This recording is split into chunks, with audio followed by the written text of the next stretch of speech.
चलिए आगे बढ़ते हैं मार्केट महारथी सेगमेंट में। आज हमारे मेहमान हैं अंशुल सहगल। जी हाँ, ये वही अंशुल सहगल हैं जो कोटक एएमसी के पीएमएस को चलाया करते थे, लेकिन आज हमारे मित्र अंशुल सहगल सहगल कैपिटल के फाउंडर बन के आए हैं। जी हाँ, अब उन्होंने अभी तक तो दूसरे बिजनेसेस को एनालाइज करते थे अपने पोर्टफोलियो का पार्ट बनाने के लिए कोटक एएमसी के हिसाब से, अब वो खुद भी एक बिजनेस चला रहे और अब एंटरप्रेन्योर बन चुके हैं। पहले तो अंशुल, आपको ढेर सारी शुभकामनाएं। ये हर प्रोफेशनल का एक सपना होता है कि अपना बॉस खुद बने, और आज आपने वो सपना पूरा कर लिया है और आप अपने खुद बॉस बन चुके हैं। तो आपको नई इनिंग्स के लिए बहुत सारी शुभकामनाएं। Thank you Ajay, thank you. आपकी गुड विशेस हमेशा हमें टेलविंड्स देती हैं। Thank you very much for your good wishes and friendship. Great. So Anshul, ये बताइए, ये पिछले 2 दिन, इनफैक्ट आज का आधा अभी शुरुआती हुई है, घंटा बाजार को डेज हाई पे आ गया है। 500 पॉइंट बैंक निफ्टी ऊपर है कल के 1600 पॉइंट रैली के बाद। और कल भी निफ्टी, बैंक निफ्टी की अगर हम बात करें तो बड़े गैप अप से खुले, उसके बाद एड ऑन किया गेंस। बहुत जबरदस्त बाइंग दिख रही है DIFIs से। ये क्या माहौल दिखाई देता है आपको नेक्स्ट 4 से 6 महीने गोइंग इनटू इलेक्शंस? कैसे अप्रोच रखनी चाहिए बाजार की? अजय भाई, हमें ये लगता है कि सिक्लिकल स्टॉक्स जिनके अंदर इकोनॉमिक तेजी की वजह से तेजी आती है, उन स्टॉक्स में अब क्योंकि ये पिछले इलेक्शन के बाद ये थोड़ी क्लैरिटी आ गई है कि पॉलिसी स्टेबिलिटी रहेगी, उन स्टॉक में बाजार का इंटरेस्ट बढ़ता जाएगा। और अगर हम बैंकिंग एंड फाइनेंस शेयर्स को देखें तो इनके अंदर आप अगर डार्ट मारेंगे और 10 स्टॉक में डार्ट मारेंगे, मेरा ख्याल 10 में से 5 या 6 आपको under 10 times price to earnings पे मिलेंगे। और मुझे नहीं याद लास्ट कब HDFC बैंक जैसा स्टॉक FY26 के नंबर्स पे 12 टाइम्स प्राइस टू अर्निंग्स पे मिलता था। तो इस स्पेस में हमें नहीं लगता कि कोई फ्रॉड है, और काफी अट्रैक्टिव वैल्यूएशंस है इस स्पेस में।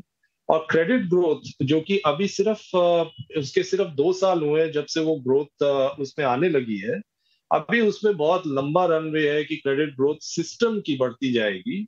और अगर सिस्टम की क्रेडिट ग्रोथ बढ़ेगी तो वो ऑब्वियसली बैंक्स के अंदर दिखेगी ही दिखेगी। तो वो चीज जो है पॉलिसी क्लैरिटी के साथ आपको आज बाजार के भाव में दिख रही है, और हमें लगता है कि ये इंटरेस्ट बढ़ता ही जाएगा, ये रहेगा भी इंटरेस्ट। पिछले साल में काफी बैंक्स कंसोलिडेट हुए हैं, और वो कंसोलिडेशन के बाद अब इनमें इंटरेस्ट मार्केट का बढ़े, ऐसा हमें लगता है। अंशुल, एक और हिस्सा है बाजार का, आज सुबह मैंने एक रिपोर्ट देखी है, मुझे तुरंत आपका ख्याल आया और इसीलिए मैं पूछना चाहूंगा, वो है केमिकल्स। केमिकल्स हमने बहुत साल पहले के 4 साल पहले एक बड़ी तेजी देखी थी, 2-2.5 साल चली वो, उसके बाद साइडवेज हो गए, मल्टीपल हेडविंड्स आ गए, चाइना में डंपिंग आ गई। आज IDBI कैपिटल ने एक नोट निकाल के बात कही है कि चाइनीज डंपिंग शायद पीक आउट हो रही है। अर्ली साइंस आ गए हैं कि उनका डंपिंग का जो लेवल है बाजार में वो थोड़ा सा कम होता हुआ नजर आ रहा है।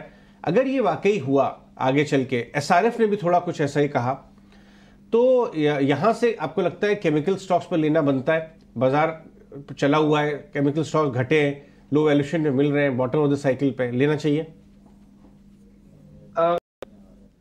अजय भाई, मार्केट की एक सबसे इंटरेस्टिंग चीज, जो मजेदार चीज है मार्केट की, वो ये है कि एक तो होता है मार्केट का बड़ा साइकिल कि भाई निफ्टी कहाँ जा रहा है और मार्केट कहाँ जा रही है, वो सब। लेकिन उस साइकिल के अंदर कई साइकिल्स होते हैं।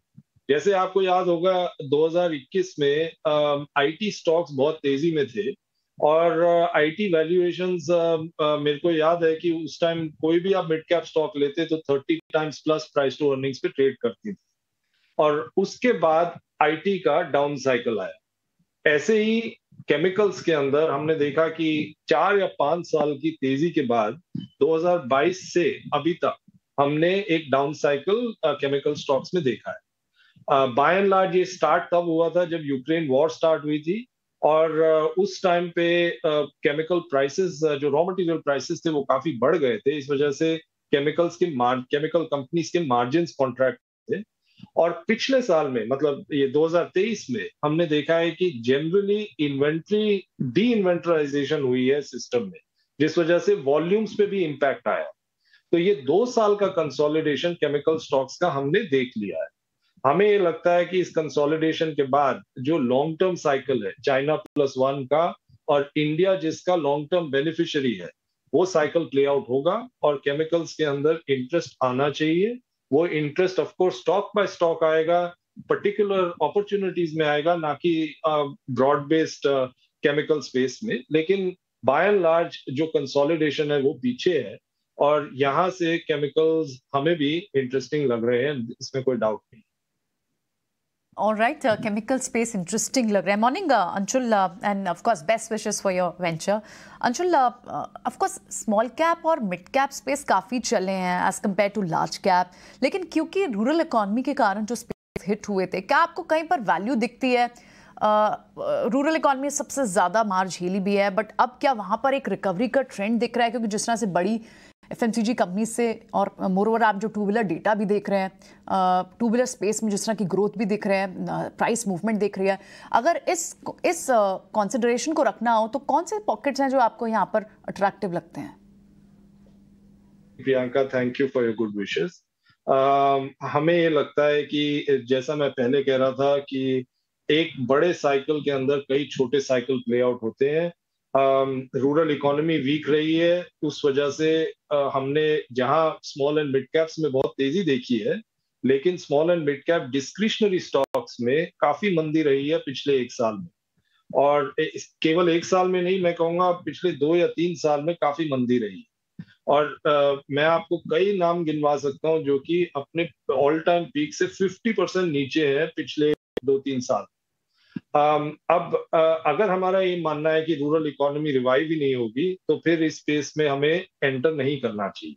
लेकिन अगर हम ये मानते हैं कि इलेक्शन की वजह से और कई और कारणों की वजह से rural economy over a period of time cyclically recover करेगी, तो आपको इससे बढ़िया अपॉर्चुनिटी क्या मिल सकती है? ऑफ कोर्स टाइमिंग आप कभी नहीं कर सकते, लेकिन आपको इतनी अच्छी अपॉर्चुनिटी कैसे मिलेगी कि स्टॉक 50% नीचे है जबकि मार्केट ऑल टाइम हाईज पे है और cycle over a period of time recover करेगा?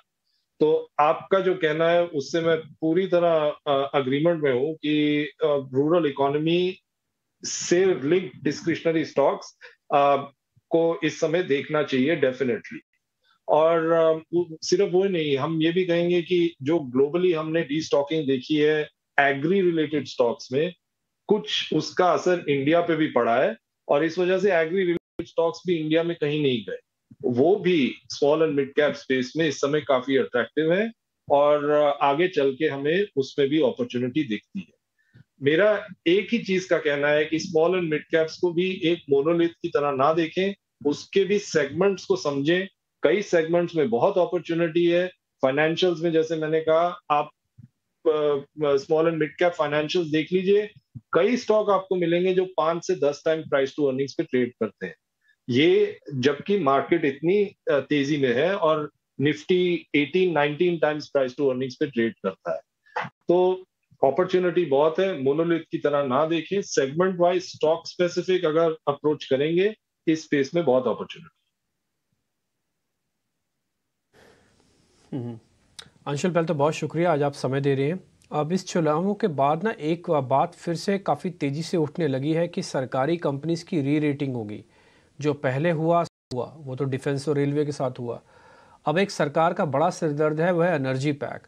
उसको गवर्नमेंट ठीक करना चाहती है और उसके लिए 3 कंपनी ऑयल मार्केटिंग की हैं, कुछ गैस वाली कंपनियां भी हैं। आप पे इनका टेक क्या है? आप इनको कैसे रेट करते हो? ओवर वैल्यूड, अंडर वैल्यूड या हाईली रेगुलेटेड? डिंटी, थैंक यू, गुड मॉर्निंग।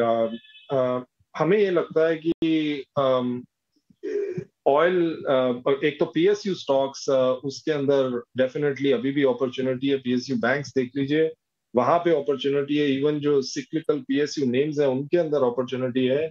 जो ऑयल एंड गैस कंपनीज की आप बात कर रहे हैं, ओएमसीज के अंदर थोड़ा बहुत सारे मूविंग पार्ट्स हैं, तो you have to be very careful before investing there. But upstream oil companies में जहां पे अगर ऑयल में तेजी हुई तो वहां पे भी आपको तेजी दिखेगी, उनमें हमें अपॉर्चुनिटी डेफिनेटली इस समय दिखती है। और दूसरा, अगर आप ग्लोबली देखें, oil and gas companies, upstream oil and gas companies, वो सब single digit price to earnings पे ट्रेड कर रहे हैं। वही चीज इंडिया में भी हो रही है। और ये इस समय जब ऑयल एंड गैस के अंदर कंजम्पशन बढ़ रही है, और ऑयल एंड गैस की कंजम्पशन की वजह से जो प्रोडक्शन है that is not being able to keep up with the increase in demand. और इस वजह से हमें ये लगता है कि टेलविंड्स इन ऑयल प्राइसेस रहेंगे। और upstream oil and gas companies, जिनके अंदर बहुत ही रिस्ट्रिक्टेड इन्वेस्टमेंट हुए हैं पिछले 10 साल में बिकॉज ऑफ ESG इश्यूज, उनके अंदर इंटरेस्ट डेफिनेटली बढ़ेगा। हमने पिछले दिनों में देखा कि रिवर्स ESG जैसे ITC जैसे स्टॉक्स, उनमें काफी तेजी आई। Coal related stocks, other energy related stocks में तेजी आई। लेकिन अभी ऑयल एंड गैस अपस्ट्रीम में तेजी आई नहीं है, क्योंकि ऑल्सो वो भी एक रिवर्स ESG स्पेस है। हमें लगता है कि वहां पे तेजी अभी बाकी है। और वैल्यूएशंस बहुत सस्ते हैं, करीब करीब 5% से 6% डिविडेंड यील्ड पे ये कंपनीज मिलती हैं, और 5-6 टाइम्स प्राइस टू अर्निंग्स पे। ये रिवर्स हो जाएगा हमें लगता है। टाइमिंग कहना मुश्किल है, बट यहाँ से अगले 1 से 2 साल में रिवर्स हो जाएगा ये वैल्यूएशन।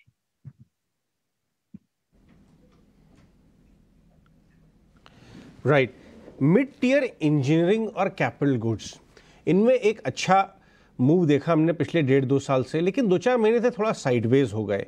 आपको लगता है मिड टियर इंजीनियरिंग में मौके ढूंढने चाहिए, मिड टू लार्ज इंजीनियरिंग में मौके ढूंढने चाहिए, क्योंकि ये डोमेस्टिक जगरनॉट जो कैपेक्स का शुरू हुआ है ट्रिगर्ड बाय गवर्नमेंट स्पेंडिंग, लेकिन अब प्राइवेट भी आ रहे हैं, यहाँ पे काम हो सकता है अच्छा? अजय भाई, जो चीज इंडिया में IT के अंदर हुई थी 2000 के दशक में, वो चीज हमें आगे मैन्युफैक्चरिंग में दिखती है। और जिस हिसाब से हमने एम्प्लॉयमेंट जनरेशन की थी सर्विसेज में उस दशक में, हमें लगता है उस तरह की एम्प्लॉयमेंट जनरेशन मैन्युफैक्चरिंग में आगे चल के होगी। अभी तो इंडिया ने सिर्फ असेंबली लाइंस शुरू की हैं ऑफ इलेक्ट्रॉनिक्स। आपके जो स्क्रीन्स हैं, जो पैनल्स हैं, या आपके जो सेमीकंडक्टर्स हैं, जो कि वैल्यू एडेड गुड्स हैं, वो तो अभी इंडिया में बनते ही नहीं, वो तो सब इंडिया में इंपोर्ट हो रहे हैं। आगे चल के, जैसे आज पेपर में हमने पढ़ा कि TDK इंडिया के अंदर बैटरी मैन्युफैक्चरिंग कैपेसिटीज डालेगा, और सेमीकंडक्टर कैपेसिटीज की खूब बात हो रही है। ऐसे ही आगे चल के इंडिया की मैन्युफैक्चरिंग के अंदर खूब तेजी आएगी, और डेफिनेटली इसका बेनिफिट मिड टायर कंपनीज को होगा, जो कि 10-15 साल के कंसोलिडेशन के बाद अब थोड़ा सा भागना चालू हुए। तो ये एक लॉन्ग टर्म साइकिल है। इसको 1 क्वार्टर, 2 क्वार्टर, 3 क्वार्टर से ना देखिए, इसको देखिए 5 से 10 साल के टाइम होराइजन में, और आपको मल्टी बैगर्स मिलेंगे यहाँ पे। तो ये चीज, ये ट्रेंड समझ लीजिए, और इस ट्रेंड को समझ के इसके अंदर अपॉर्चुनिटीज लेके बैठ जाइए। हमें लगता है कि काफी पैसा बनने के लिए अभी बाकी है इस स्पेस पे। इसमें काफ़ी पैसा बनने बाकी है। लेकिन अगर अंशुल, जितनी बड़ी थीम्स है, हालांकि ब्रॉडली हमने डिस्कस किया है, PSU स्पेस पर भी आप एक बार व्यू बताएं, क्योंकि जिस तरह की तेज़ी वहाँ है, हालांकि अभी डिब्बे बात कर रहे थे, री रेटिंग की बात हुई, PSU space, capex driven spaces, pre election rally में और कौन कौन से स्पेसेस हैं जहां रूरल इकोनॉमी की भी आपने बात की, कुछ और थीम्स जो इंटरेस्टिंग थीम्स आपको लगता हो, क्योंकि कई तरह की वेलफेयर स्कीम्स की भी बात हो सकती है, हालांकि पॉपुलस नहीं होगा, इंटरिम होगा ये तो, लेकिन फिर भी कौन कौन से और स्पेसेस हैं जिस पर नजर रखनी चाहिए? प्रियंका, हमें लगता है कि आप इंफ्रास्ट्रक्चर स्पेस, मीडिया स्पेस, इन और डिफेंस ऑफ कोर्स एक ऐसी स्पेस है जिधर मतलब जहां मार्केट की ये अंदेशा था कि इलेक्शन से पहले कुछ गवर्नमेंट ऑर्डर्स नहीं देगी, डिफेंस ऑर्डर्स, लेकिन गवर्नमेंट ने बढ़ के और डिफेंस ऑर्डर्स दे दिए हैं। वो ये दर्शाता है कि गवर्नमेंट कितनी कॉन्फिडेंट है कि इस बारी वो आ रही है, और दूसरा कि इस स्पेस में अपॉर्चुनिटी कितनी है। ये कुछ स्पेसेस हैं। शुगर, एथेनॉल, हमें लगता है कि उस स्पेस में काफी इंटरेस्ट रहने वाला है। रियल एस्टेट, मैन्युफैक्चरिंग, कंस्ट्रक्शन, इन सब पॉकेट्स में हमें अपॉर्चुनिटी दिखती है। और मैं आपको मतलब हम इसके बारे में कैसे सोचते हैं, मैं आपको वो बताता हूँ। मुझे नहीं पता कि मार्केट आज जो कि सेंसेक्स 68,000 है के करीब, वो पहले 64,000 जाएगा और फिर 1 लाख जाएगा, या वो सीधा यहाँ से 75,000, 80,000, 1 लाख जाएगा। इस वजह से मार्केट से बाहर रहना वो ज्यादा खतरे की बात है, बजाय इसके कि आप वॉलेटिलिटी को बियर करें और मार्केट के चढ़ाव उतार को बियर करते हुए आगे बढ़ते जाए। ये पक्का है कि ये मार्केट, अगर इंडिया की इकोनॉमी 5 ट्रिलियन की होनी है, तो ये मार्केट भी उसी हिसाब से आगे बढ़ती जाएगी। और इस वजह से मार्केट में इन्वेस्टेड रहना is more important. There are enough opportunities, enough pockets to stay invested in, and ride this rally over the next 5-10 years. ठीक है अंशुल, बहुत बहुत शुक्रिया, थैंक यू वेरी मच। आज आपने समय निकाला, अच्छे से बातचीत हुई, और आपके नए वेंचर्स के लिए अगेन आपको बहुत बहुत बधाई पूरी इटिना स्वदेश की टीम की तरफ से भी सर। बहुत बहुत शुक्रिया sir, thank you very much आज आपने समय निकाल के बातचीत।